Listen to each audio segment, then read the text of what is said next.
The views, opinions, and statements expressed in this program are those of the individuals involved and do not necessarily reflect the views or positions of Anything Entertainment Network.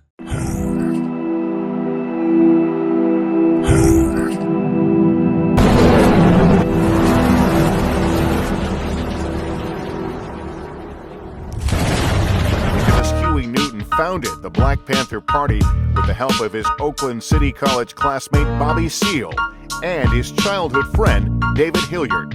Writes. So the concept is this, basically. The whole black nation has to be put together as a black army. United States, with a readership of over 250,000 per week. Communities. Due to their growing popularity, FBI Director. So the concept is this, basically. The whole black nation has to be put together as a black army. Back or you'll be arrested for obstruction. Then arrest me, but you're not taking it without probable cause. Democracy. Alright? And we already know that, right? Democracy, that democracy is nothing but plain hypocrisy. What's it called? Free the land, you understand? That's right, free the land, you understand. That we are not going to survive the revolution, we have to build the revolution. Buying our products, but also not enough that they don't need to keep working for us. It felt like scripture, you know what I'm saying? A sober analysis and like what is the actual need in your community. What was the role and purpose of the police here? These folks were and how and what their role was. Does not detract in any way from any organization doing what they're doing. Asata Shakur, so we lift up all of those names and all those who we were able to bring home who are still with us. I'm Jalil Mutakim, and you have the podcast of We Are Our Own Liberators.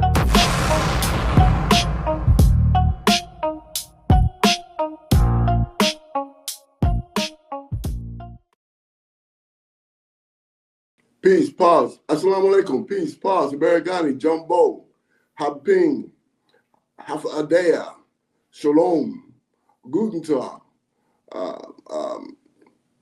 Whatever your native language, I wish you peace and solidarity. This is Jalil Mutakim. You're on the podcast of We Are Our Own Liberators, streamed on Anything Entertainment Network and produced by Black Dragon Multimedia Enterprise. Today, we have two very special guests on the issues of Africa, on the issues of Africans in the diaspora, on the issues of Pan-African. The goals and objective for this podcast is for us to develop some understanding of what's going on, not only in terms of what's happening here in Turtle Island, the original name of the United States, but what's going on in the whole diaspora of Africans in diaspora, right? And how do we build a networking? How do we build organizational structures for which we can build a greater understanding of what we are confronting, not only here in Turtle Island, but throughout the world? Talk about African people. I want to make this point, make this preface, right? Look anywhere in the world. I don't care where you look. When you go to Australia, you go to New Zealand, you go to Germany, you go to France, Italy, you go to parts of Africa, Brazil, the Caribbean, where you find black people, for the most part, people of African descent, for the most part, are downtrodden, right? They are suffering from the conditions of a world philosophy, a world view of white supremacy. And that's the goal and objective of what we're trying to attack and trying to have a greater understanding of what we have to deal with today. And so today we have two intimate Pan-Africanists who understands these dynamics and from many different levels. And what we're going to do, get into a conversation and a discussion on the intersectionality of what's happening with Africans throughout the world.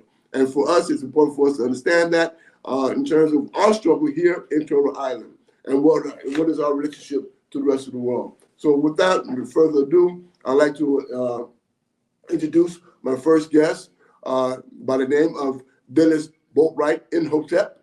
Imhotep is recognized to be a de facto grassroots international diplomat. Right? He is the founder of the director of the Center for Pan-African Studies. He has spoken at the United Nations General Assembly and has been interviewed on various radio stations, including the Carl Nelson's show. Since 2023, Imhotep Dennis has been considered one of the authorities in the Alliance of the Sahel states.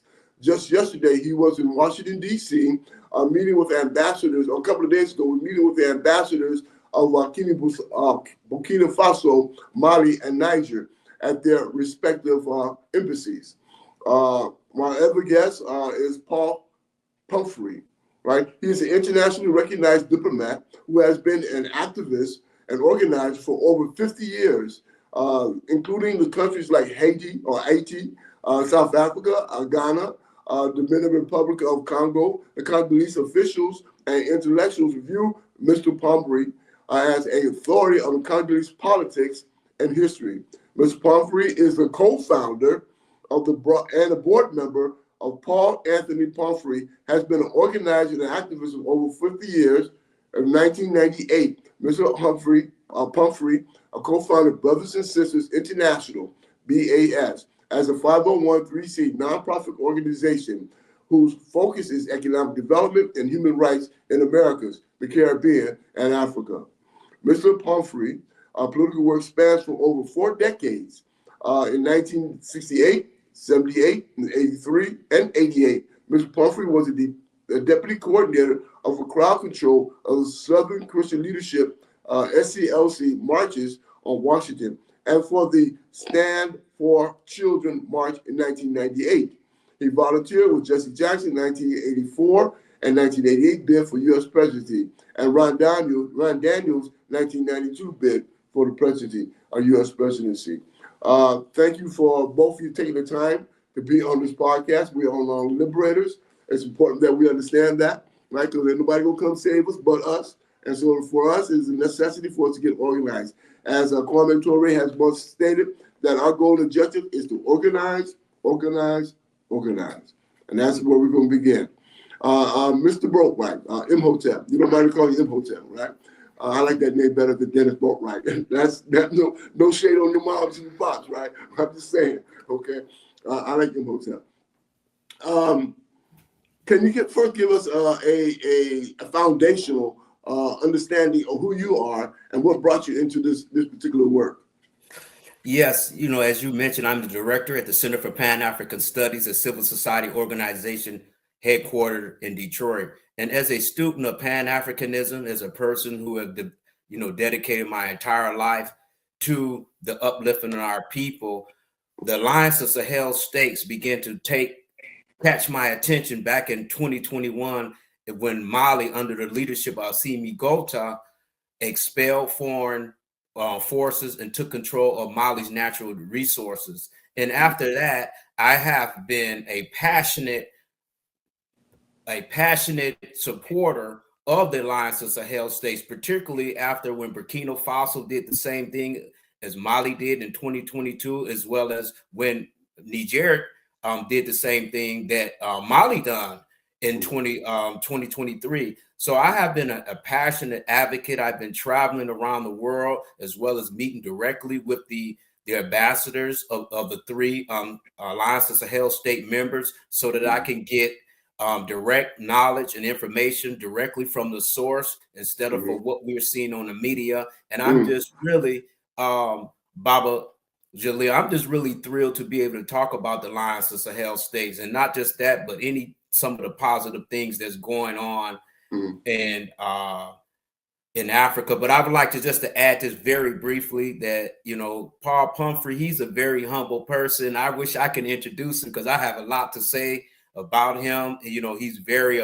unassuming person, but I know that he's going to be a treat once he starts talking.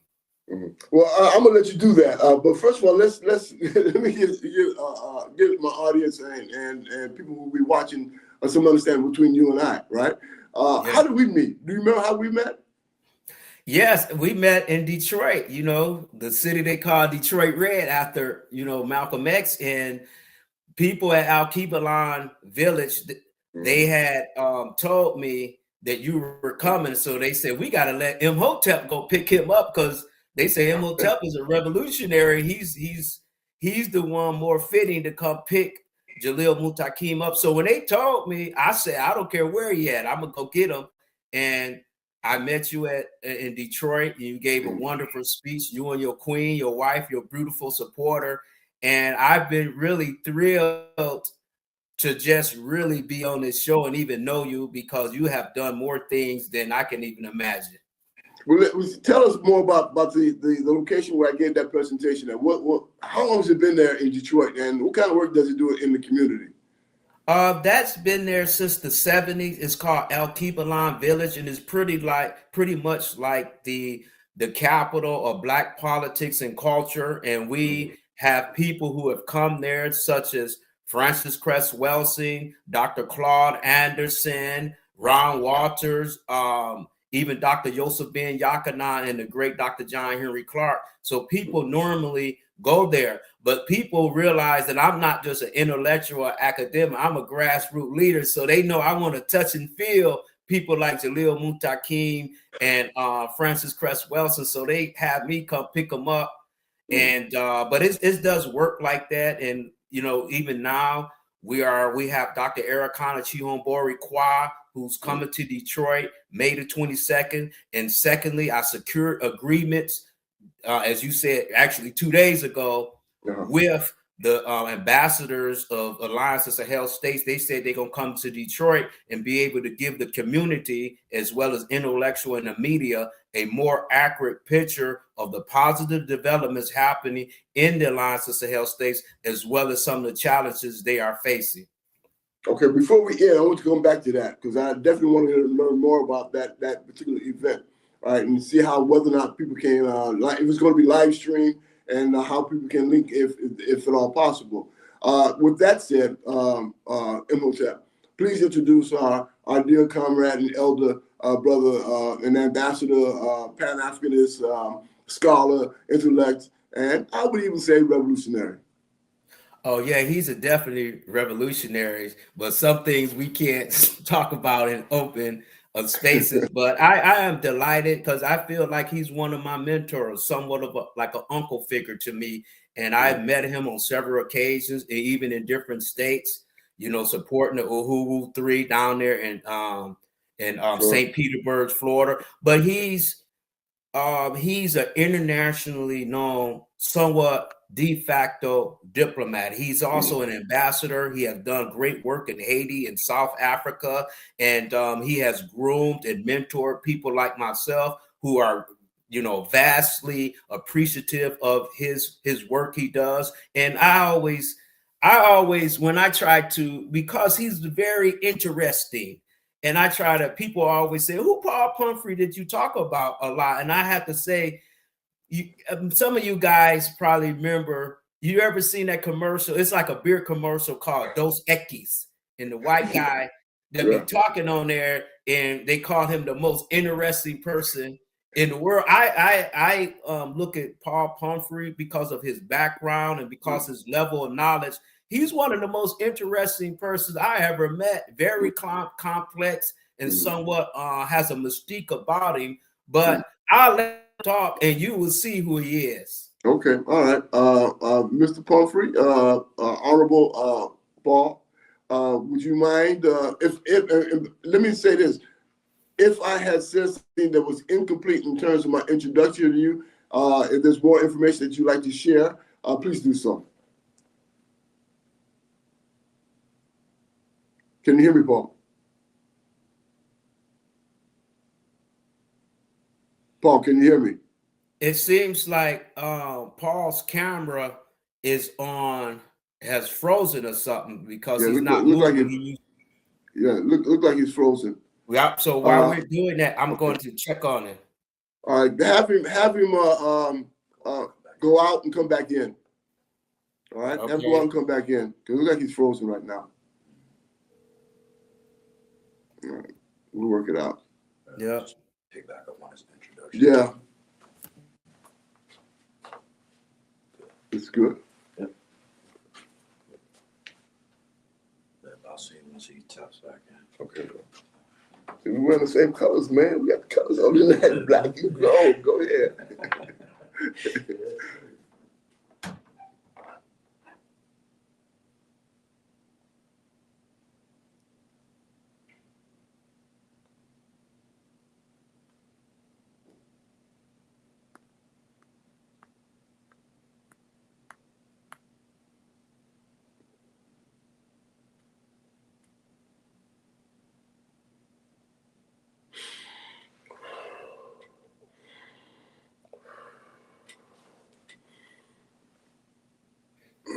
Yeah, Baba Jalil, I just spoke with him. He said his screen somewhat frozen. He can see us, but he can't hear us. But I told him to log in, log out, then log back in like you requested. Okay, great. Good. Yeah, fantastic. Yeah, I want you to talk to me more about your visit with the ambassadors in DC, right?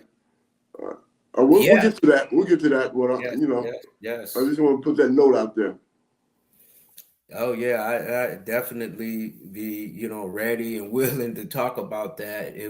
This trip was very inspiring, because I felt like I came back with something concrete to give people. Back to the people, bring back to home. Yeah, no doubt.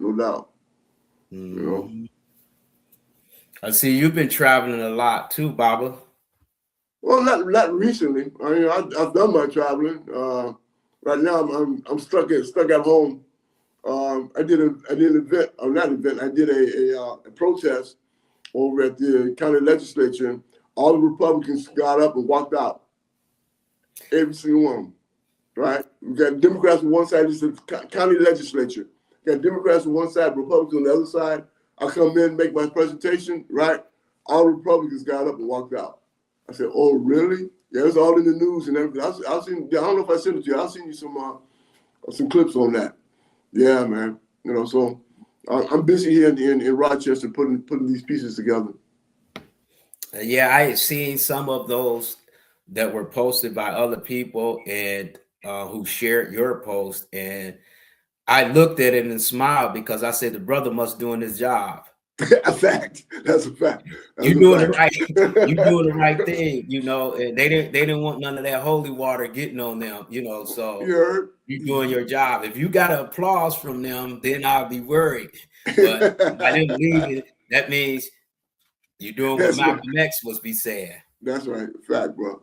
That's a fact. I mean, did they did it in concert, or one just got up and no? They all got up, stood up at one time, and walked out. It was organized. It was organized. It was planned. That they were not going to let me have my say and listen to what I have to say. So it's all right with me. Because now next time we go, we coming back 30 strong, 50 strong. We bring the whole community now. Yeah. They say you got to listen to me. Listen to the community. Oh yeah, and plus you can hold it down. You like a Wolverine. You can handle a lot of wolves at once. And there you go. They can't handle the truth. It's just when you run from the truth or even listen to what somebody says, it says a lot about a person's insecurities. Yes. And they didn't want to hear any of that because they didn't probably have a strong rebuttal to anything that you say because you state facts based upon their own data. So that's a good thing. Let's let them run.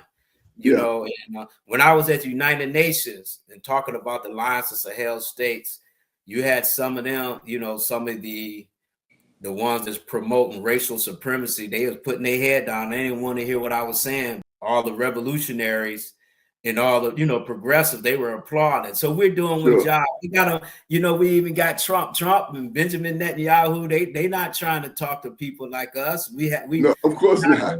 We knocking them out. Now, Professor Pumphrey, I like the introduction I gave you, but if there's anything more that I was remiss and did not be able to present, I'm going to give you an opportunity to give our audience and those reviewing this a little bit more information of who you are, your background, where you come from, what got you involved in this work. Okay. My background is that I've been a social activist from a very young age. It started back in the 60s. 1968, I worked on the Poor People's Campaign in Washington, D.C. I helped prefab the housing for Resurrection City, and I did security for the actual march on Washington in 1968. 69, I started a youth camp for disadvantaged youth in the community I lived in. I had 150 kids involved. I had a staff of 26 other college students where I was going to school at. Wow. And we dealt with 150 kids. which from that experience, I was forced in a position of having to go to get funding from the county council, get the school system to provide buses to pick up the youth from different parts of the county of Montgomery County in Maryland. And then I had to go before the board of trustees of the community college I was going to. At the age of 19, I ended up with shingles because of the stress. Following that, the following year, I got involved in an organization you may be familiar with called the Black Panther Party. And I was a part of the DC chapter of the Black Panther Party in 1970. And of course, during that time, the police decided to pay attention to me, and it was like open season. So in the year of 1970, I was arrested maybe about 12 times, beaten 3 times, and beaten unconscious once. I sued the city of Washington, D.C., and actually sued them twice. First time for when they raided the Panther office on the 4th of July of 1970. And the second time was 2 hours later when I went to pick up 2 16-month twin boys and an 8-year-old girl that they had taken into custody when they raided the office. I took their mother over to pick them up, and then when I got to the police station, they decided to arrest me a second time and beat me unconscious. So I ended up suing the city twice, and we won both civil suits. Very good. It became clear to me by the end of 71 that the FBI had a contract to have me killed, so I left the country and spent a couple of months in Cuba. When I got back here, it was clear I couldn't stay in the Washington, D.C. area. I got recruited by an organization called United Farm Workers Union, and I moved to Florida and started organizing migrant farm workers in the state of Florida. For 3 years, I did that. My brother, who also was in the Panthers with me, he left the country in 71. He has never come back in the United States since 1971. What's your brother's name? What's your brother's name? His name was George Pumphrey. George Pumphrey, okay. And he ended up, first he went to Canada. United States tried to have him deported from Canada. I went up to Canada to be his counsel on the first immigration hearing. Of course, they denied it. I came back here to raise some money to get a lawyer in Canada to handle his case. When I went back up the second time, they deported me. So I was not able to actually work on his appeal, but we got a political lawyer in Canada to handle it. His name was Bernard Merkler.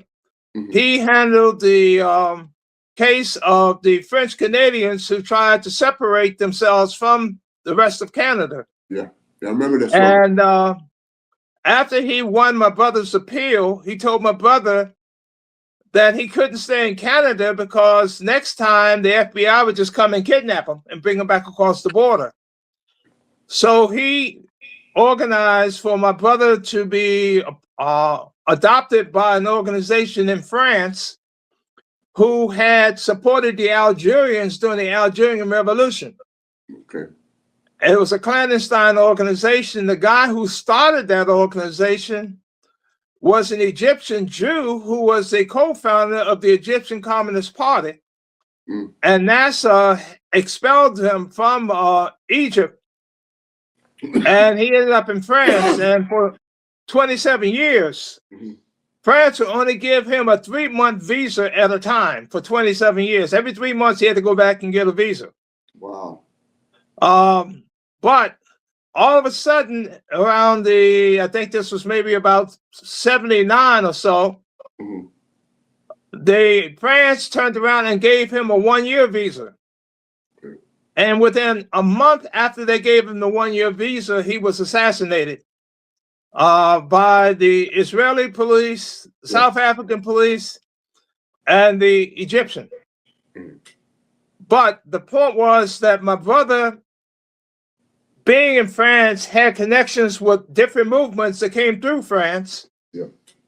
And in doing that, the movements out of Southern Africa asked my brother, did he know somebody in the United States could organize giving support to the movements, SWAPO out of Namibia, the Patriotic Front out of Zimbabwe, the PA and ANC out of South Africa. Mm-hmm. And of course, my brother gave my name. So I ended up in 75 moving back up to the Maryland area and helping to start, co-founder of the organization called the Anti-Apartheid Movement USA. Okay. And as we organized in the DC area, one big advantage I had was that because we started the organization in connection with those movements, I had direct connections to those movements' representatives at the UN. Mm-hmm. So when we started, one of the things I recognized was the amount of ignorance in the United States about really what was happening in Southern Africa. Yeah. And I really began to realize that when I started setting up speaking engagements on college campuses to talk about apartheid. And after I showed the film to the students, we actually had graduate students studying political science that did not know what the word apartheid meant. And this was in the 1970s. Yeah. And so we continue to go around to the communities as well as the college campuses. One of the things I began to realize was that student organizations on college campuses had access to student activity fees. Yes. Which meant that they had the ability to pay for us to come on campus to talk about apartheid. Mm-hmm. And that helped offset the cost of me flying the representatives from New York to different cities and different states, where they spoke about what was happening in their country, and I spoke about the U.S. foreign policy dealing with apartheid. Mm-hmm. That carried on up for about up to around about 1982. And at that point, I moved to Pittsburgh and started working with unemployed workers up in Pittsburgh because a number of the steel mills were shutting down and there was high unemployment there. Yeah. I did that for about 2 years. My mother became ill with cancer, so I moved back down to assist her in going to the doctors and things along that line. And from that, I got recruited to work on, believe it or not, the Jackson campaign with the Rainbow Coalition. Yeah. And I did that and later became the chair of the Rainbow Coalition in Montgomery County, Maryland. And I held that position for about 5 or 6 years. Okay. But while I was in that position, it allowed me to make contacts with other organizations and movements. Now, I have to mention one other thing. In 1978, when I was visiting back and forth with my brother living in Paris, mm-hmm. there were 5 African-American adults who had come to France from Algeria. Yes, I remember and the reason why they were in Algeria was because in 1972, they hijacked a plane from Detroit to Miami and took $1 million from Miami to Algeria. Yes, I remember that. And so one of the things that Eldridge Cleaver did was that he, in an attempt to get back to the United States to get his hands on his royalties on the books he had written, he cut a deal in which he then exposed their whereabouts in France, and 4 of the 5 adults got arrested in France for the hijacking. I didn't know about that one. I didn't know that he. Well, I'll give you a name to Google. His name is George Wright, W-R-I-G-H-T. Yes. George Wright was the 5th person who was able to escape from France and go to Portugal. And that's where he is to this day. Okay. The point was that I was then assigned to put together their case from the U.S. side to take over to France to help in their defense on the hijacking. France basically had a law back then that said that if a country had the death penalty, that they would never extradite people to a country that had the death penalty. Yeah. And of course, the U.S. does have the death penalty. And so the trial lasted for 5 days. And they admitted the issue was not whether or not they hijacked the plane. They admitted they hijacked the plane, but they explained the reason why they hijacked the plane was for political reasons. Yes. And because of that, the jury decided that they had stayed in jail long enough. The 2 women were given, I think, 3 months more to stay in jail, and the men was given like 6 or 7 months more to stay in jail, and all 4 of them were released from jail after those 7 months. I then, let's say now, 70s, okay, 80s, as I said, I was in Pittsburgh. I moved back down to Maryland, and I got recruited to work on the Jackson campaign and the Rainbow Coalition. And I ended up being the chair of the Rainbow Coalition in Montgomery County, Maryland, which is a county just outside of Washington, D.C. Yeah. So let me ask, in regards to your relationship with Mr. Jackson, Jesse, right? What is your impression of him? Because I know he made some contributions to the civil rights movement, right? And the idea of the Rainbow Coalition originally came from Fred Hampton, correct, out of Chicago, the Black Panther Party out of Chicago, the original name for the Rainbow Coalition. So yes, just briefly, because we really need to get into our real issues of Congo and the real issues of the Sahel. And I love this recounting of your history of struggle, organizing, and traveling. It's beautiful, beautiful thing, and it's something that our young people really need to understand the extent of our relationship with other nation states and the course of our struggle overall. But give me an overall impression of you had on Jesse Jackson. He just passed, and we give condolences to his family, but and to our movement in general. But give me your impression of him. Well, I'll have to say that my chapter that I was chair of in Montgomery County, Maryland, actually decided to make a decision to disassociate ourselves with Jesse Jackson. And the reason for that was that he had approached us and asked us to actually set up an event in the African-American community here so that he could talk about some issues that he felt was important. We went about doing that, and this is at the same time that the congressman who was in Ethiopia, who died in an airplane crash in Ethiopia, and right before the day that we were supposed to have the event in Montgomery County, Jesse finds out that they found the plane in Ethiopia, and he knew that the news media was going to go to the family of the congressman to ask, get their impression of the fact that they did find his body. And so rather than coming to Maryland, which he had made a commitment to do, he went to follow the cameras. The Montgomery County chapter at that point decided we no longer wanted to be a part of the National Rainbow Coalition because we saw Jesse as more of an opportunist than really being serious about building a grassroots movement for change. Yeah.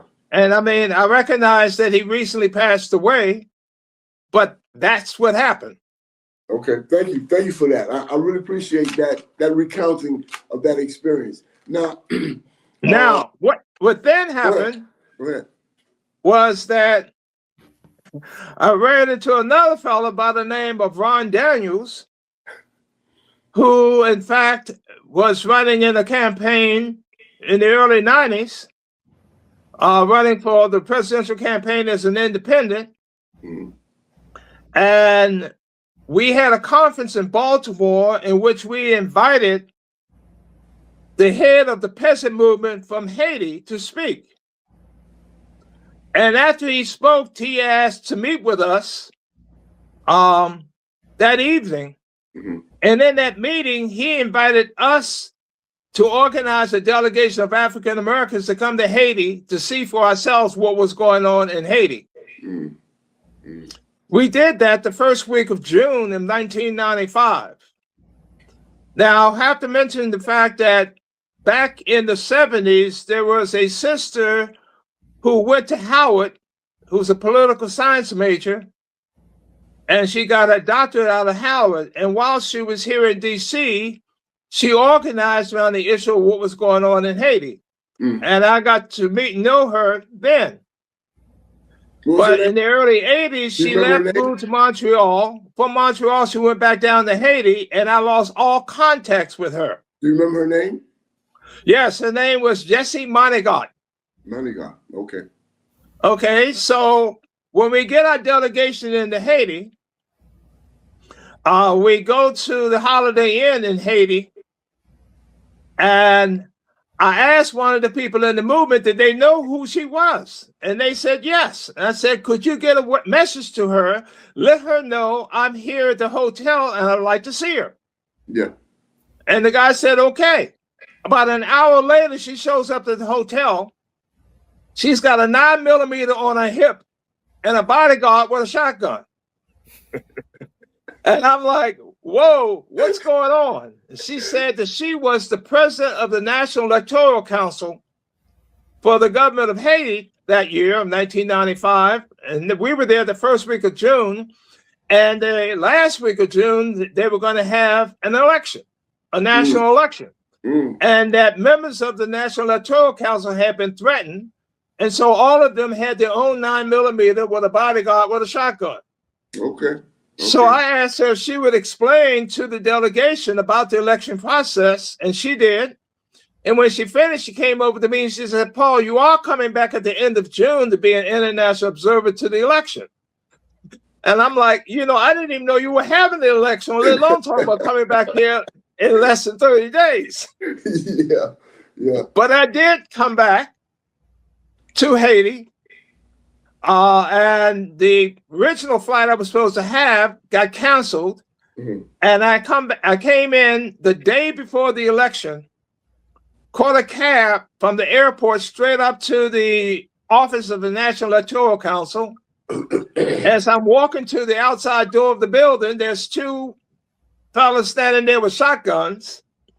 And I gave them her name. One of them went inside, came back out and told me to come inside. She was happy to see me. She made my credentials and then asked me where was I going to observe for the election. And I'm like, look, I'm not just familiar with Haiti. You're going to have to suggest to me where you think it will be important for me to observe.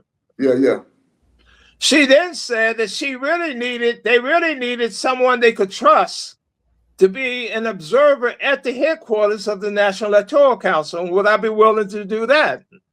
I said, I'm here to serve wherever. So I ended up spending the night on top of a desk, only to be waking up at 4 a.m, where I was told that I was needed to go do an observation. The observation was the gentleman that was responsible for the region around Port-au-Prince, not only the city of Port-au-Prince, but the whole west region around Port-au-Prince, had told them at 11 o'clock that night that he had distributed all the election materials to all the polls. Then he calls them back at 4 a.m. and said he had done none of that, and he needed 16 vehicles to be able to get the material out by 6 a.m. So they felt that this guy was trying to sabotage the election, and they're going down to confront this guy, and they wanted me to go observe. So she's getting in the vehicle with her 9mm. The driver of the vehicle got a 9mm. Another member of the National Electoral Council went there. He had his 9mm. The bodyguard had his shotgun, and I had my pen and pencil. They drive me downtown Port-au-Prince. We go up on the second floor of this building where this guy is in his office. He's sitting opposite of the entrance door to the office. Yeah. And behind him on the desk, sitting at the desk, were two bodyguards with shotguns. Well, they go over to his desk and they start arguing with him in Creole. Of course, I don't understand Creole. As they're arguing back and forth about this guy signing this letter saying he didn't have request transportation till 4 a.m, the guy from the National Electoral Council stands up, reaches in his belt, pulls his 9mm out and slams it on the desk. I have never seen someone sign their name on a piece of paper so fast in my life. And all I'm saying to myself is, what the world did they get me into? So they grabbed the paper and start towards the door. Well, I'm already halfway across the room. I'm out the door. I think I hit 2 steps from the second floor to the first floor. Yeah. I'm waiting in the truck for them to get there. And that was my second experience in Haiti.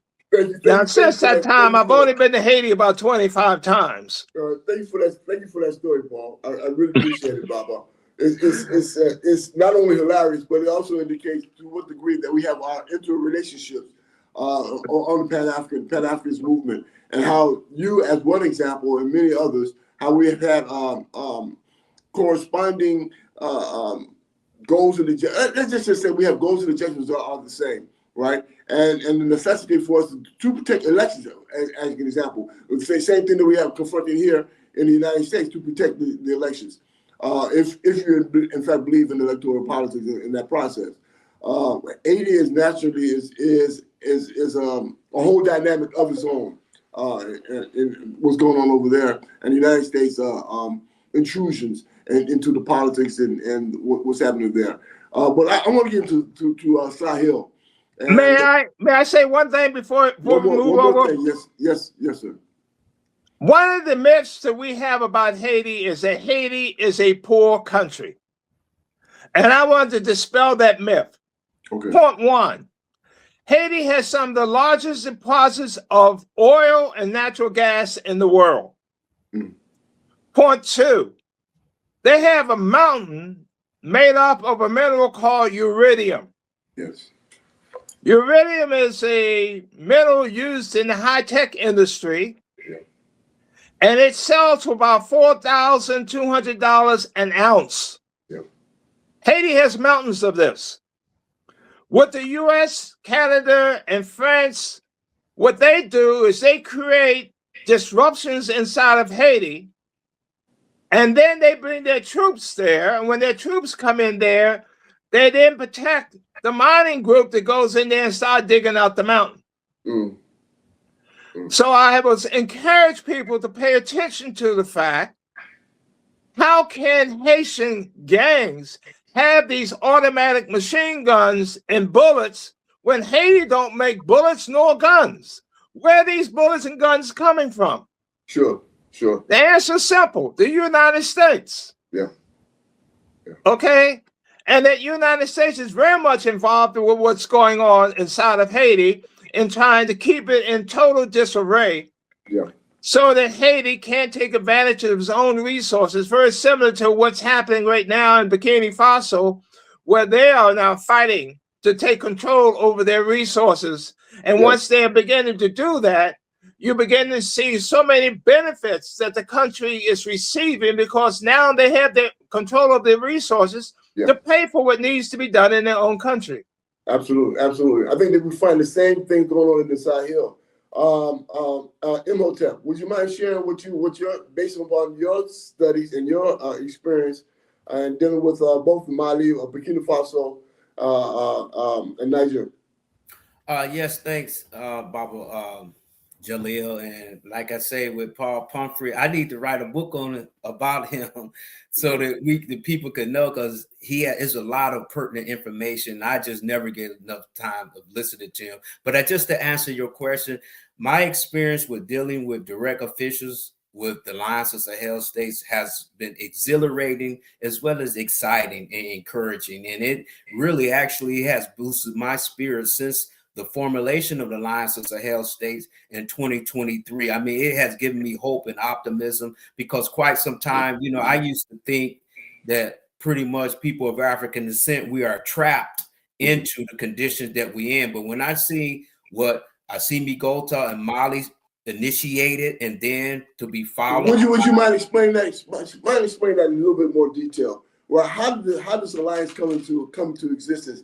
And what was the process for putting this alliance together? And what do you think is the impact of the alliance in terms of the entire African continent, or what we call Akubulan? continent, the original name of Africa? Well, that's a great question that you asked, because most people talk about what's going on, but I would love to tell you actually how it started. Well, it started in 2011 during the U.S. and NATO assassination of Muammar Gaddafi in Libya. And when that happened, it created a power vacuum amongst various competing groups in Libya.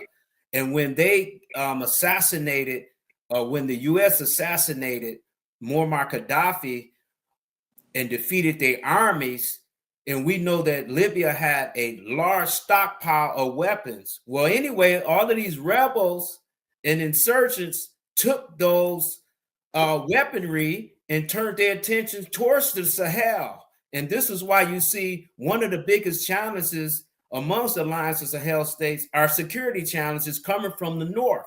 Well, just to continue on explaining how it come about is that these rebel groups begin to have visions of creating their own government in the northern part of Burkina Faso, Mali, and Niger. So what they embarked on is a campaign of terror where they killing innocent people, villagers, and even government officials. Now it got to a point whereas Mali at the time started complaining to their French colonial masters, like, they're killing our people, they're taking our land, and France began to pretend as though they were going to help stop some of the insurgent. But in fact, what the ambassador of Mali actually told me personally, he said he noticed that whenever NATO and French forces came in to help, wherever they were stationed,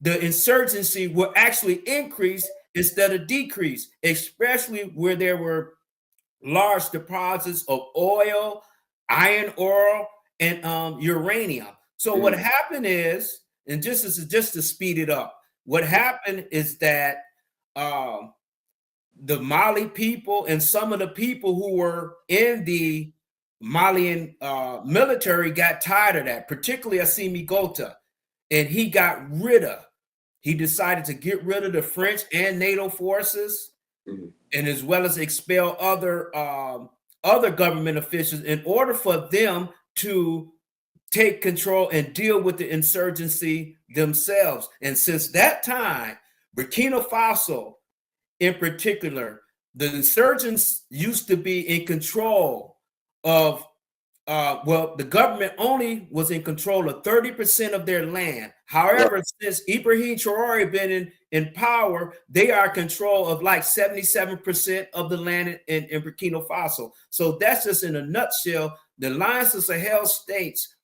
formed firstly and primarily was started in order to stop the destabilization in those countries caused by the insurgencies who the rebels who eventually started from Libya after the fall and the murder of Muammar Gaddafi. Thank you. So let me ask this in regards to that development. How does AFRICOM, United States engaging in Africa, how does that play into, or does it play into the conflict in the Sahel? Because I know that they're in Nigeria now, right? They're establishing bases in Nigeria, right? Unfortunately, and I don't want to go too deep into what's going on in Nigeria, but in regards to that, is there any correlation between the French and what you just mentioned, and also AFRICOM from the United States intrusions into Africa?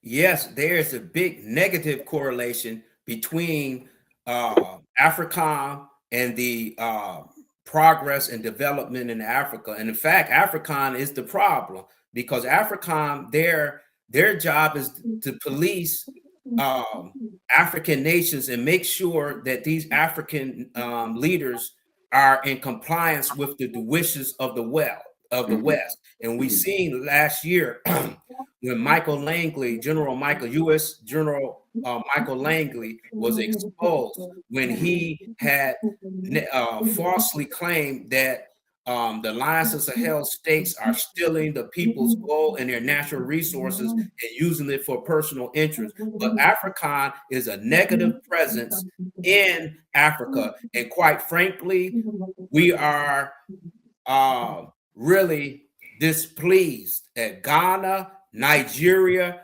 Cote d'Ivoire, and many other people for allowing AFRICON to be on their land. In fact, one of the criterions of self-determination is not allowing foreign militaries to be in your country, because when you have a foreign military in your country, that means that your sovereignty is compromised. So AFRICON is a negative force and presence in Africa, and they need to leave. And in fact, one of the prerequisites of becoming sovereign is expelling foreign militaries from your land. Now, with that understanding, Baba Paul, yes, how does that also affect, or how does that that complex situation, how does that evolve? Repeat your question again, please. Yeah, I want to know, how does that evolve in terms of what's going on in Congo and Congolese and Congolese? So is there an associated relationship between AFRICON with France and the other forces, European forces, trying to control the resources of Congolese as they have done with Ghana, or they're trying to do Ghana and Nigeria? As I brought up about what happened in Haiti, with the fact that you had violence introduced by the United States in Haiti so that they could steal the minerals out of the ground of Haiti, the same thing is going on in Africa today. When we look at the Congo, for example, you have the Congo is the second largest country as far as area is concerned in the continent of Africa, only second to Algeria. But yet the Congo, the eastern part of the Congo and the southern part of the Congo has roughly about $22 trillion worth of minerals in the ground. Coltan, cobalt, uranium, diamond, gold, and many other resources. These are resources desperately needed by the sophisticated industries throughout the global north, in Europe, United States, Canada, and even Australia. And so what they want is to have access to these minerals without really paying the true value for these minerals. And one thing that we really have to be clear on, the raw material that comes out of the diaspora, whether you're dealing with Haiti or you're dealing with the Congo or the Sahel states, is a fraction of the value once those raw materials have been refined. For example, the $22 trillion worth of raw materials right now in the Congo, if they were processed, you're looking at somewhere around $200 trillion in value. Europe, United States, Canada, and Australia believes that that increase in value should only go to those parts of the world, Europe, United States, Canada, and Australia, and not go to the continent of Africa or to a country like Haiti. And so their goal is to undermine those countries, often with violence. Yes. Violence in which they supply the weapons for. One point I want to bring up.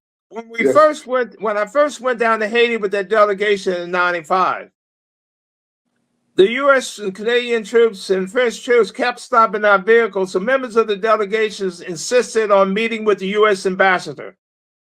Didn't like the idea, but we went on and set up the meeting anyway. And now, after the fact, I'm glad we did. Why?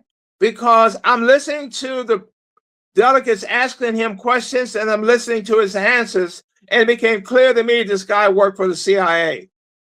So, to confirm that, I asked him one question. What is your history in the State Department? He looked at me and smiled, and he said, well, I was in Congo, Brazzaville. And he told me the year he was in Congo, Brazzaville. And I said, there was a coup during that time. Then he went to Liberia, and he told me the year he was in Liberia. And there was a coup during that time. Then he went to South Africa. Right after Nelson Mandela won the election, but before he actually took power as president in South Africa. And he told the white regime of South Africa, spend all the money in the budget so Mandela has no money to pay the military or the police, which would have meant that if he came president, he couldn't pay them. They're the ones with all the guns. It would have been a bloodbath. So now Mandela has to negotiate with the international banks and the IMF, which they, of course, gave him all kinds of restrictions, what he couldn't do as president. He leaves South Africa. He goes to Nigeria. There's a coup in Nigeria while he's there. He leaves Nigeria. He comes to Haiti. At the time that Aristide was being returned from the first coup that he was in from 91. And he was kidnapped from the United States and sent to South Africa. Yes. Well, yeah. So, no, this is the first one. The first coup was in 91, in 71. I'm sorry. So, what ends up happening in 91? I'm sorry, 91. 91, yeah. What's up happening is I'm back in Haiti in 98. I asked one of my Haitian friends, "What's this guy up to?" Oh, he's not here anymore. Where is he? He's in the Congo. What's going on in the Congo in 1998? An attempted military coup where the United States used the army of Rwanda and Uganda to come into the Congo to kill the president they just put into power a year earlier. But the president of the Congo gets in touch with Zimbabwe, Namibia, and Angola. Zimbabwe sends its air force, Namibia sends its military, and Angola sends their military. They defeat Uganda and Rwanda inside the Congo in 1998. So he's not successful in killing their president. Yeah. He stays on as president, as ambassador to the Congo, and retires from the Congo and from the State Department on January 20th, 2001.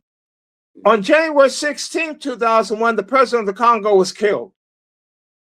This country is telling everybody around the world that it believes in democracy. How in the world can it believe in democracy when they're sending people in the countries to kill heads of states? Yeah, yeah. Well, they're doing that. They're doing that today. They're doing it. They kidnapped from everyone from Noriega, the murder of Muhammad to Muammar Gaddafi, the murder of Lumumba back then, back with 57, the murder of Lumumba, the kidnapping of Venezuela president today. The incursion that's going on in like you said, Nigeria, what's happening in Iran right now. This is what they do. This is imperialism. This is this idea of making America great again, right? Where they can try to control the resources and natural resources and the labor of other people of color, particularly around the world, for the benefit of Europeans and European states and countries. And we need to be very clear that it's not just the Republicans doing it, it is the Republicans and the Democrats. Because after all, when you look at what happened in Libya, the president who was in power at that time was Barack Obama. Yeah, yeah. Well, I mean, Malcolm X, Al-Hajj Sebastian said it very clearly. Between the Democrats and Republicans, one is a wolf and one is the we said one is a wolf and one is a dog, but they're both belong to the canine family. You know, so that's the idea that we're dealing with here. One's baring his teeth, and one had come with you with a smile, but they're all both dogs in essence. And so that's the reason why I have difficulty in terms of dealing with electoral politics. Because who are you electing? You're electing the same persons or same entities that could be oppressed in the first place. Now, in regards to the electoral process, Imhotep, in the Sahel, Ibrahim Traoré, when he got into office, right, what was the process of him moving forward? Great question. And we always have to remember this, because we over here in the United States and we hear the word democracy presented so many times, really falsely by the people who are totally against democracy. But in order for especially a young country to prosper, you have to have two things. You have to have peace and you have to have electricity. And right now, because the Burkina Faso is really only 3.5 years old, and what they're trying to do, they're trying to deal with first the security, because if you can't have any, if you don't have any security or stabilization, you can't have any elections or anything like that. But just to remind some of the viewers, the listeners, that in Burkina Faso, we're saying that almost 30% of their land is controlled by rebels. And we know that since Burkina Faso, since Ibrahim Traore has been president, he has survived 24 separate assassination attempts on his life just in a short span of 3 years. So what they're trying to do is they're trying to deal with the security issue first in order for them to start implementing more, the electoral process, so that they can vote on a leader. But Ibrahim Traore, through his ambassadors, has made it clear that first we have to establish peace, and we also have to build a foundation where we're able to feed our people, and as well as develop a foundation, an economic foundation. So right now they can't have elections because the United States and France going to put their candidates in there and pump millions of dollars to back their candidates, and we'll start that same process over. And in fact, Western democracy has kept puppets in the Sahel region since the Berlin Conference through their so-called democracy. And also, and I'm not going to say it right now, and the ambassador of actually Niger had it's a sister, Ambassador Asato from Niger. She's just been there like 5 months now. Very smart scholar, and she had told me that we need to get out of this mindset of West of having so many different political parties, because she said these political parties actually are designed to keep us not united, to keep us having separate identities.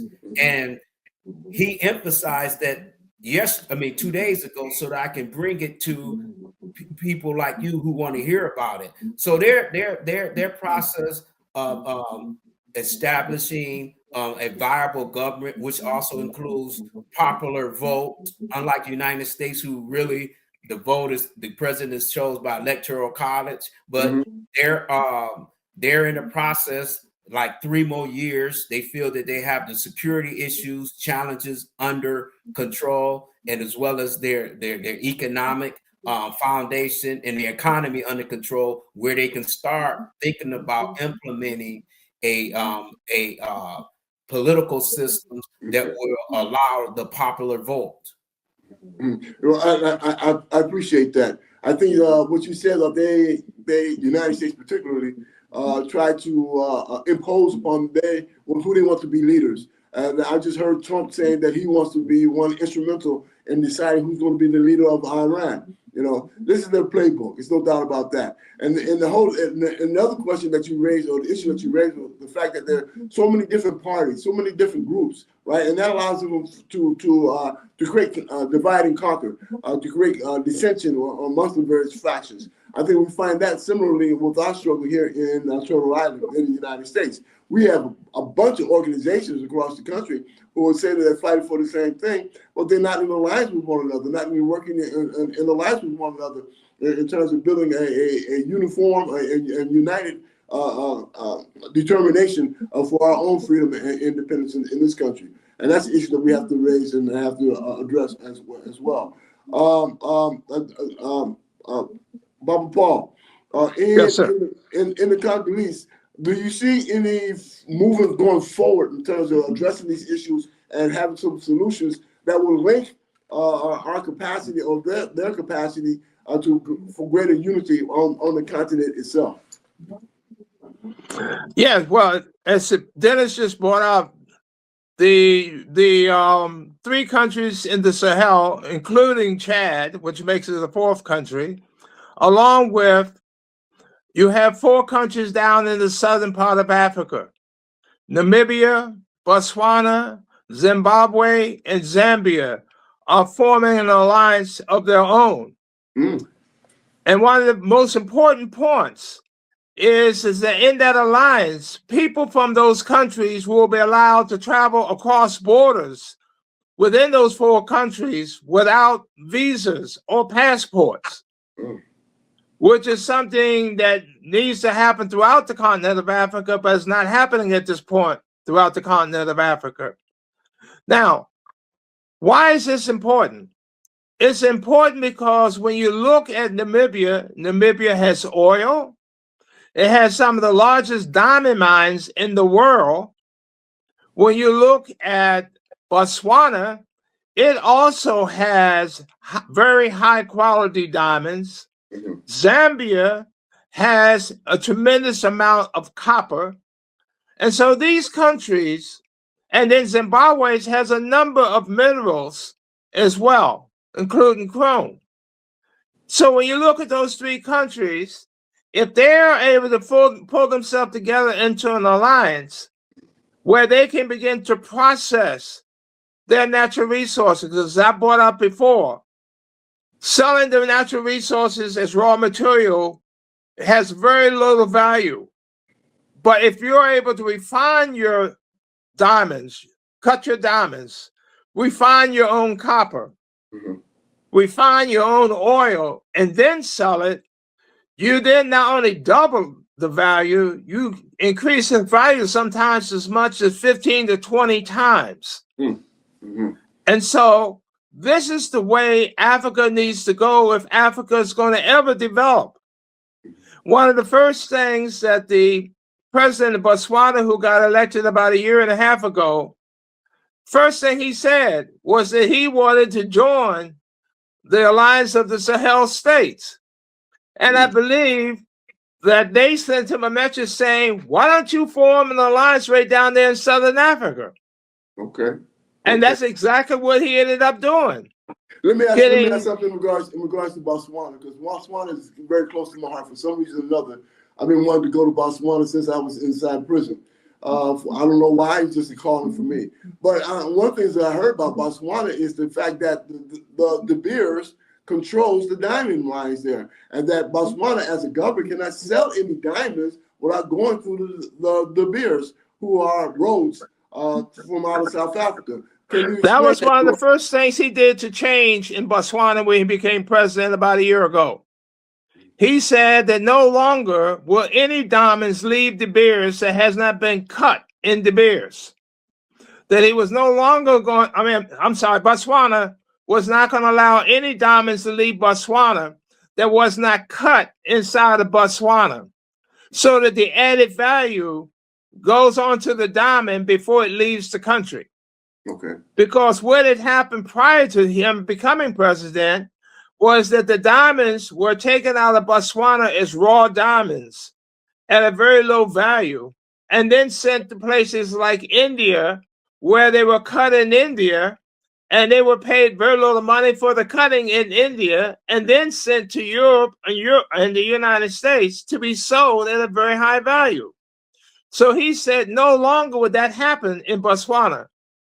And that's one of the reasons why De Beers and other diamond industries are very upset with Botswana today, because now they no longer can have the added value generated outside of Botswana.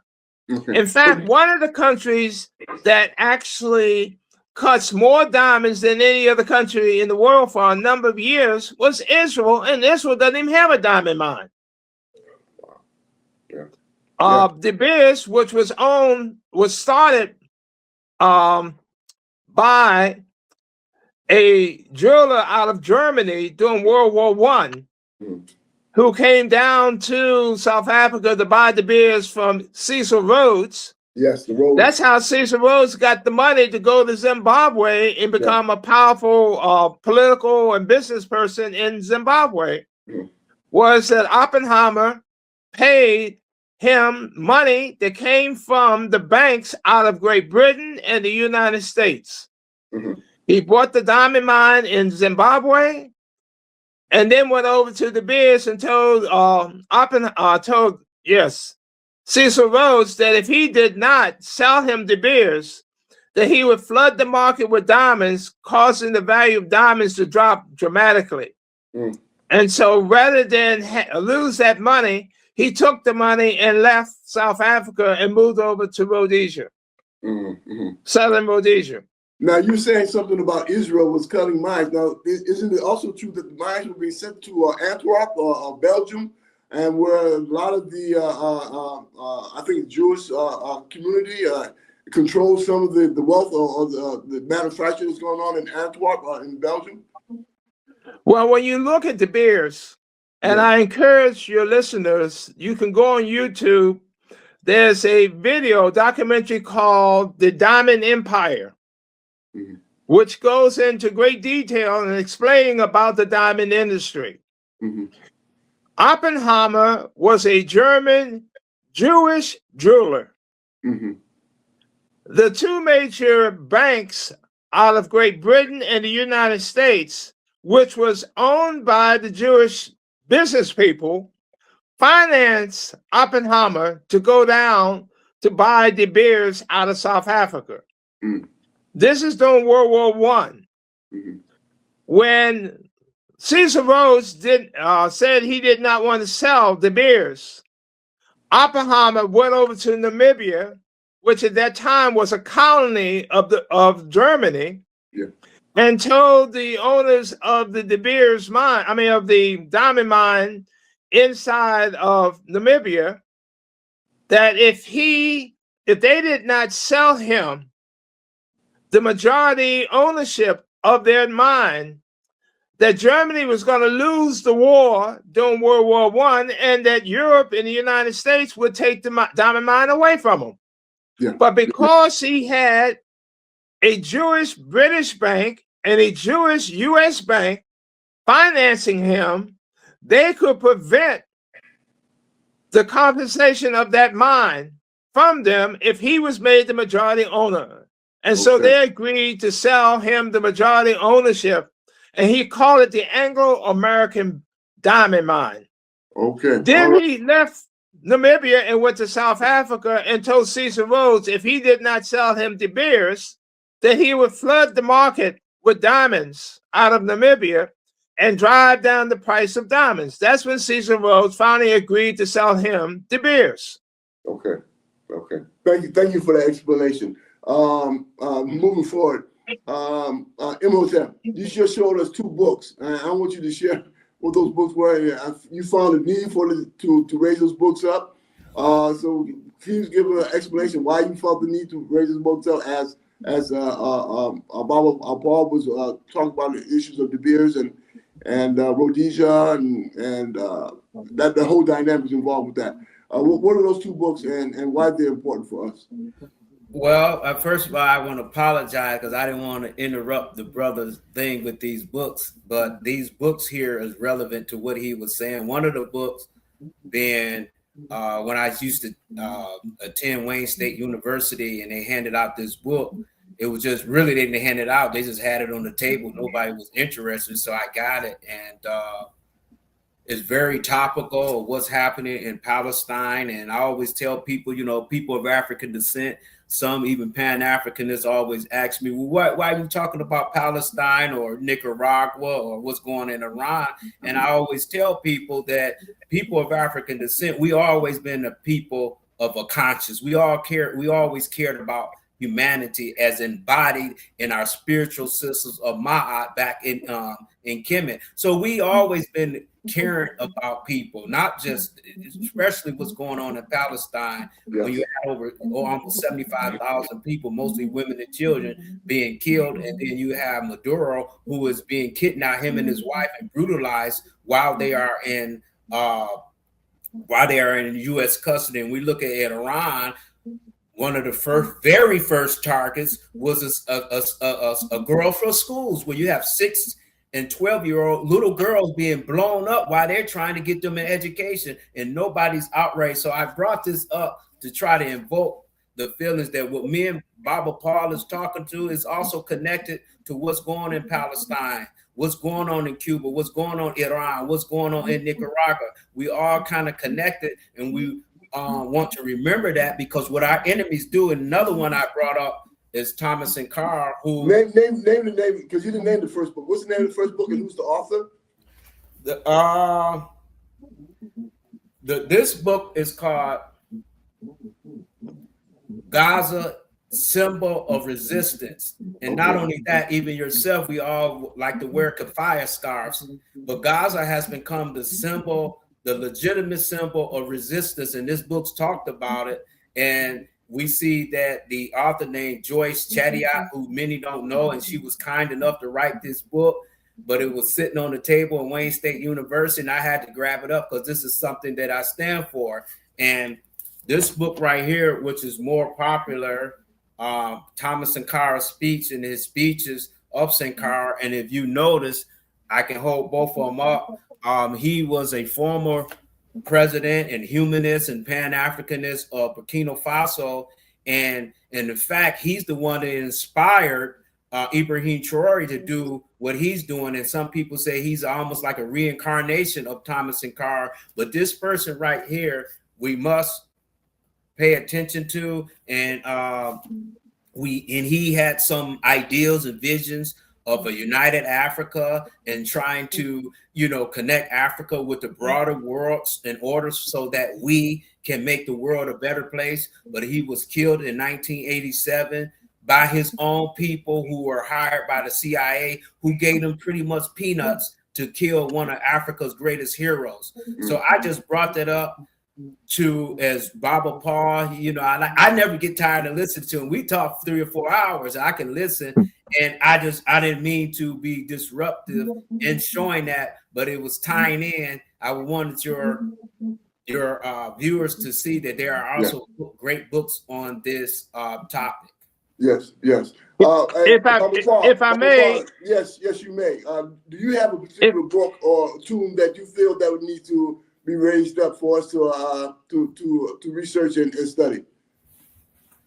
Well, I was going to say, in reference to Gaza, I actually have been in Gaza myself in 1995. Mm-hmm. And knowing the history of South Africa and apartheid, I can tell you that Israel practiced apartheid inside of its borders, whether you're looking at the West Bank or whether you're looking at Gaza. It's clearly an apartheid system. That's one thing that Jimmy Carter says that I agree with. Clearly, Israel has an apartheid state where they keep totally unequal privileges between the Palestinian people and the Jewish people. And the crazy part about it is that Judaism is a religion. And why did I say that? Because people try to claim that the Jewish community inside of Palestine are going back home. Well, there are Jewish people who came from South America. Their family trade never was anywhere part of the Middle East. Yes. There are large numbers of Jewish people from different parts of Europe. I mean, if you became a Baptist, would that make you now all of a sudden be a member of a particular geographical location in the world just because you became a Baptist or a Catholic? Does that make you Italian? Of course not. Well, they use faulty logic to try to justify what's happening in Israel. Yeah, I agree. And one of the things that people do not understand or don't realize that the people who are now in control of the government of Israel, the Zionists, for the most part, that's who they are, right? The Zionists are actually converts to Judaism. The Ashkenazi, who were originally from out of Europe, and I think in the 6th century, they converted to Judaism, the Ashkenazis. So they're not the original Jewish people of the homeland of Israel. The Jewish people that came out of, that evolved from out of Jacob, when Jacob changed his name to Israel. the time when they was released from Kemet, from Egypt.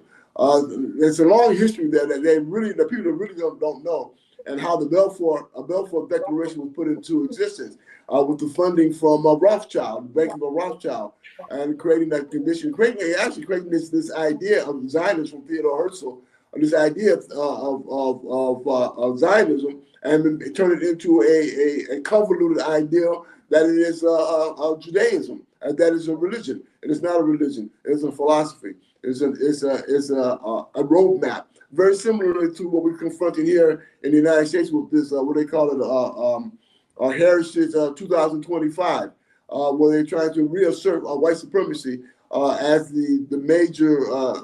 I'm not saying it has never been, but as the foundation of this particular country, and trying to dispose of people of color out of this country. And basically the same thing with the Zionist project in Israel. And so we find that the European construct, right, because we know that we're all human beings on this planet, right, but this European construct seems to continue to be one of avarice, of greed, of discrimination for the most part, particularly with people of color. And as you well has established, both you and Baba Paul and Imhotep has established that one of the things, or the major things that they want to do, is control the resources and labor of people of color around the world, right? To expand their own capacity to enrich themselves to the detriment of people of color around the world. And that is the issue that we really have to address on a broader scale in regards to our understanding of what is Pan-Africanism and how do we evolve our relationships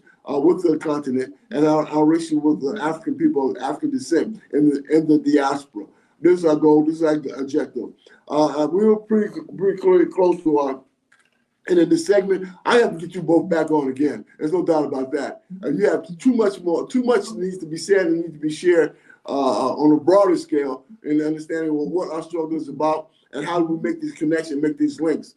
And for parting words, Brother Paul, Baba Paul, do you have any parting words or suggestions that we need to pay attention to moving forward, particularly as in regards to the Congolese struggle? Yes. One of the most important things when you look at the Congo, outside of it being the second largest country in Africa today, and it's all of its different resources, that the Congo could really, if it ever got the opportunity to develop and not be pulled apart by forces out of Rwanda and Uganda and the US and NATO nations undermining the democracy inside of the Congo simply to rob its resources, that if the Congo was able to move forward, several things could happen. One, the Congolese River, the second largest and most powerful river in the world, only second to the Amazon River. If it was dammed up and used for hydroelectric dam, it could produce enough electricity to meet the electric needs of the continent of Africa for the next 35 years. Two, it has the second largest rainforest in the world, which means we're always talking about the environment. If, in fact, that rainforest was preserved as a rainforest, it could do a great deal in lowering the pollution that's in the air today. Three, the people of the Congo, with the rainfall and the fertile land of the Congo could produce enough food to feed 9 billion people a year. There's only 7 billion people on this earth. Wow. That one country. Wow. So just those three reasons alone, and there are many more, there's a real reason why people should be paying attention to the Congo if they're concerned about Africa and about humanity as a whole. The Congo could play a major important role to address the issue of hunger, to address the issue of energy, to address the issue of the environment for this whole world.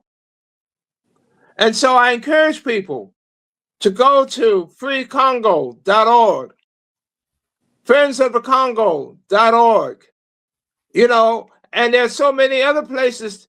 I encourage people to just pay attention to what's really happening in the Congo, because the media is deliberately keeping it quiet as they're killing people right now inside the Congo so they can steal the minerals out of the Congo. I was in Goma 2 years ago and had to leave Goma because M23, a military arm of the government of Rwanda, with the help of the United States and the NATO nations, are still carrying out war against the people of the Congo so they can steal the minerals out of the Congo.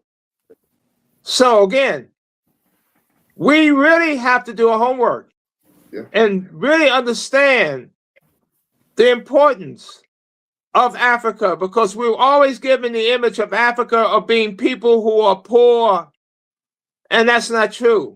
There's a big difference between being poor and being robbed.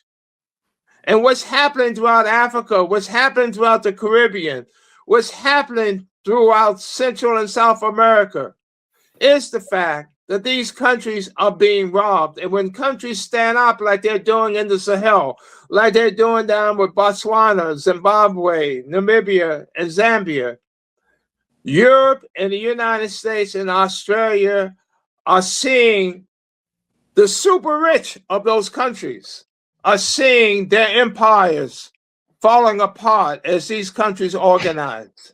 But what we should be seeing is a better future as these countries organize, and do everything we can in our power to give them the support they need in bringing about a better day for humanity.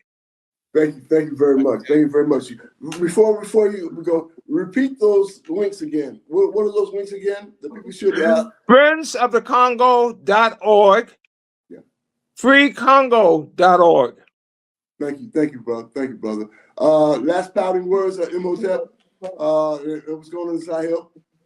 Yes, Baba Jalil Muntaki, I just want to thank you for allowing us to come on your podcast, this platform, to share our information on things that's very important to us. But I just want to bring up that, Africa is back. Africa is rising. It's slowly, but it's also rising. That's just something that we should be happy about. And I bring this up to say, when I was at the United Nations General Assembly, I have Chinese people coming up to me, Russian, people from India, saying that they all recognize that we have entered the African century.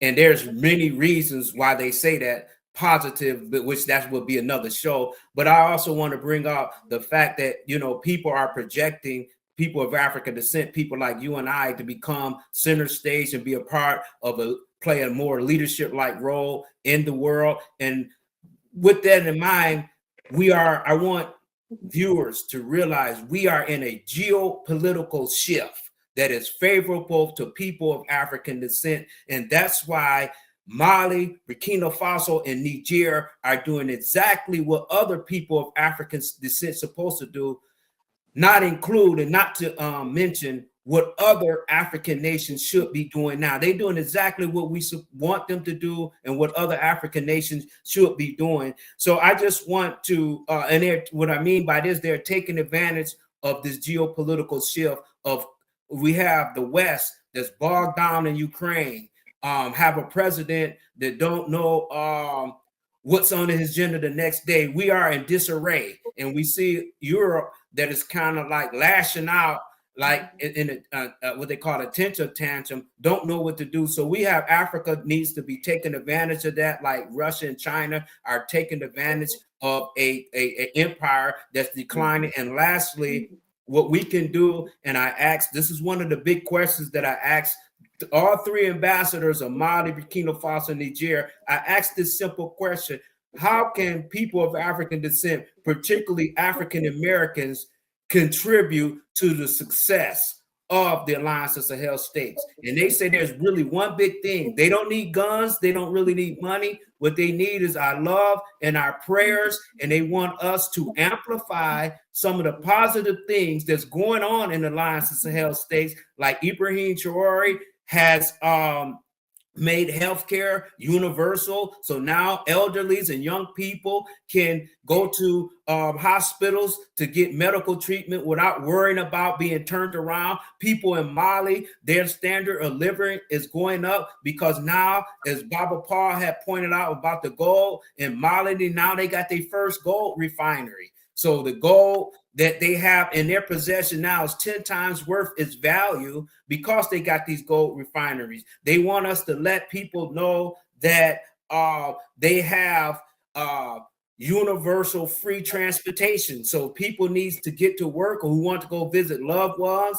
The people in Niger now have that because of the leadership of Dur Rahmani Tiani. So we can help them by, first of all, coming on podcasts like yours, which I consider yours one of the best, coming on podcasts like yours, speaking at college universities, writing articles, and also rebutting some of the false information that's going out about the Alliance of Sahel States. But if you want to hear more information like what I'm saying, you can go to www.centerforpanafricanstudies.org, or you can contact us at director@centerforpanafricanstudies.org, or you can call our office, which is headquartered in Detroit, at 313-431-3704. And I close out with this. We are in a favorable inflection point, or some people call it a geopolitical shift. Let's not mess this up. As Dr. John Henry Clark said, he said, people of African descent has always been the poster child of missed opportunities. We are a golden opportunity that we need to take advantage of. And our change is not going to come from solely supernatural forces, but it's going to come from unity and love for each other in order to make this change happen. So I thank you for Jalil Muntakin, and I thank you, Brother Paul Pumphrey, for accepting this invitation when I told you he wanted you to come on here. And I just wish this show, We Are Our Own Liberators podcast, to succeed, because your podcast should be the number one podcast that people need to listen to, especially during this geopolitical shift. Thank you very kind. Thank you very kind. We are Our Own Liberators podcast. It is being streamed on Anything Entertainment Network, and it is produced by Black Dragon Multimedia Enterprise. With that, thank you. One last thing I want to say, right? One last thing I want to say before we close, right? I am also the co-national coordinator for the National Mobilization Against Genocide, July 4th, 2026. Right? If people want to get involved and understand this national mobilization, this convergence of activists and progressives across the country for July 4th, we will not be celebrating the 250 years of genocide, 250 years of exploitation and capitalist colonialism. We're going to be celebrating and honoring 250 years of resistance. All right? 250 years of resistance. If people want to know more about this, go to spiritofmandela.org, spiritofmandela.org, or you can contact me at j4mag26@gmail.com. With that, we are our own liberators. Peace.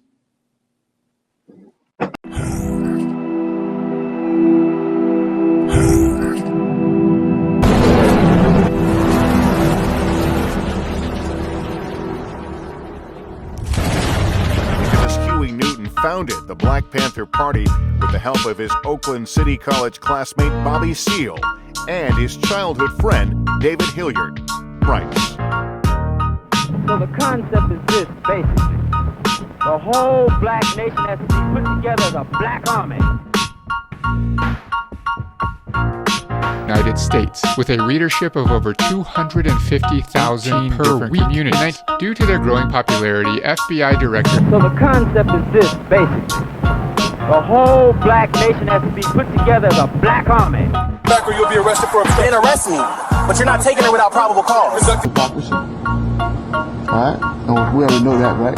Didn't Malcolm say that democracy is nothing but plain hypocrisy? What's it called? For the land, you understand? That's right, for the land, you understand. That we are not going to survive the revolution, we have to build the revolution. Buying our products, but also not enough that they don't need to keep working for us. It felt like scripture, you know what I'm saying? A sober analysis and like what is the actual need in your community. What was the role and purpose of the police here? These folks were and how and what their role was. Does not detract in any way from any organization doing what they're doing. Asata Shakur. I mean, so we lift up all of those names and all those who we were able to bring home who are still with us. I'm Jalil Mutakim, and you have the podcast of We Are Our Own Liberators.